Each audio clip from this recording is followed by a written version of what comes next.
ఒక మాట చెబుతా. ఒక ఇంటికి అన్న వెళ్ళాడంట ప్రార్థించడానికని.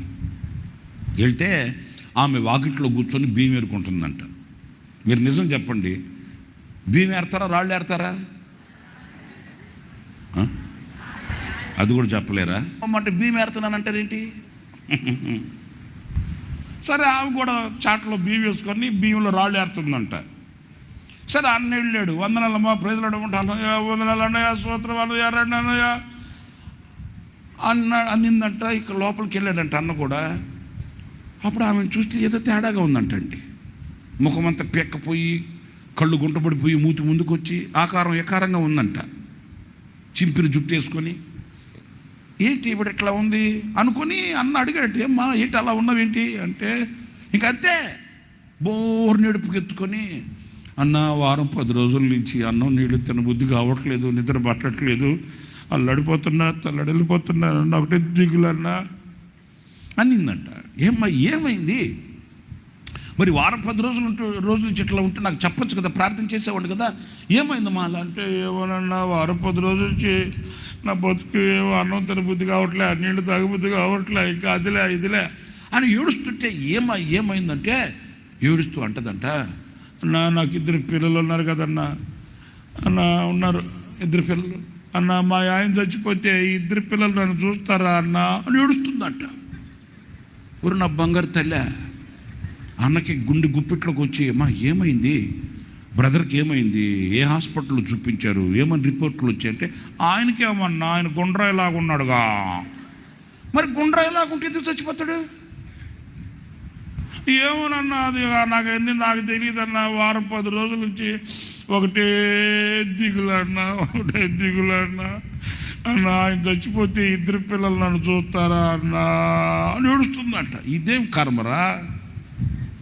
ఆయనేమో గుండ్రాయిలాగా ఉన్నాడు, బాగున్నాడు అంటుంది, మరి చచ్చిపోతే 2 పిల్లలు నన్ను చూస్తారా అంటుంది. ఇంకొక మాట కూడా అడిగాడంట అన్న, అమ్మ నువ్వు ఇట్లా ఏడుస్తున్న సంగతి, నీకు ఇట్లాంటి ఆలోచన వచ్చిన సంగతి బ్రదర్కి తెలుసా అన్నాడంట. ఆయనకు తెలియదు అన్నో, ఆయనకు తెలిస్తే కీళ్ళు కొడతాడు, మళ్ళీ నువ్వు ఆయన చెప్పగాక అన్నో అంటుందంట. నేను చెప్పేది కాదమ్మా, అసలు నీకెందుకు వస్తుందా? నాకు అన్నీ తెలియదా అన్న, ఆయన చచ్చిపోతే 2 పిల్లలు నన్ను చూస్తారా? అన్న తక్కువైనడా? అన్న అన్నాడట, ఆయన చచ్చిపోతే 2 పిల్లలు నిన్ను చూస్తారు కాదమ్మా, నువ్వు చచ్చేవనుకో ఈ 2 పిల్లలు ఆయన చూసుకోగలడు. అట్లా రావట్లే, నాకు అద్దొద్దు, అట్లా రావట్లే. ఎంతసేపటికి ఆయన చస్తే ఇంకా అర్థమైందంట అన్నకి. అంతే కదా, తోక ఎత్తితే అర్థం కాదు, గేదె తోక ఎత్తితే పేడేస్తుందనే కదా అర్థం.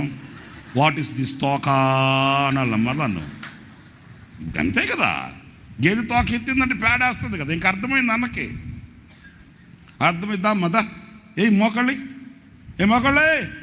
అంటే, ఎందుకన్నా మోకళ్ళి అని చెప్పి గద్దించి ప్రార్థన చేద్దాం దగ్గరికి వెళ్ళబోతే ఎర్రి కేకేసి బోర్లు పడి ఈ ముక్కు నేలకు తగిలేటట్టు పాము బాగినట్టు పాగుతుందంటండి. మరి అది సంగతి.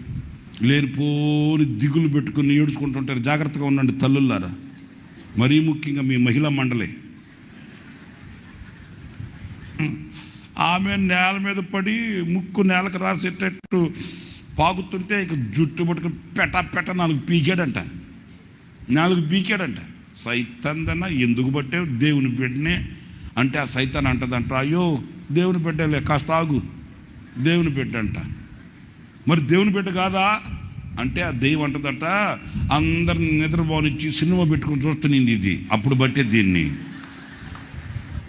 మీకు ఏదో కనెక్ట్ అయినట్టుంది, నవ్వుకుంటున్నారు. అందరిని నిద్రపోనిచ్చి సినిమా పెట్టుకుని సినిమా చూస్తుంటే, ఆ సినిమాలో కూడా వాడు చచ్చిన తర్వాత దాన్ని ఎవడు పట్టించుకోవాలా? మీకు అర్థమైందా? ఆడు చచ్చిన తర్వాత దాన్ని ఎవడు పట్టించుకోవాలా? వీధుల పాలు ఎడక్కదేయింది అది. అందుకని ఆ సినిమా చూసేటప్పుడు ఇది ఎక్కులు పెట్టి ఏడిచింది, అప్పుడు బట్టే దీన్ని. సరే పడితే పట్టావు, కానీ ఏం చేసావు ఈ మనిషిని, ఏం చేసావు అంటే, నేనేం చేయలేదు అయ్యో, నేనేం చేయలేదు, దిగులు పెట్టా అంతే. మీకు అర్థమైందా? సైతాన్ గాడు చెబుతున్నాడంట, దిగులు పెట్టా. ఏ దిగులు పెట్టా? అదే ఆడు చస్తే దీన్ని ఎవరు చూస్తారని దిగులు పెట్టా. అన్నం నీళ్ళు మానేసి ఇంకా ఒగ్గబట్టి కూర్చొని ఏడుచుకుంటా.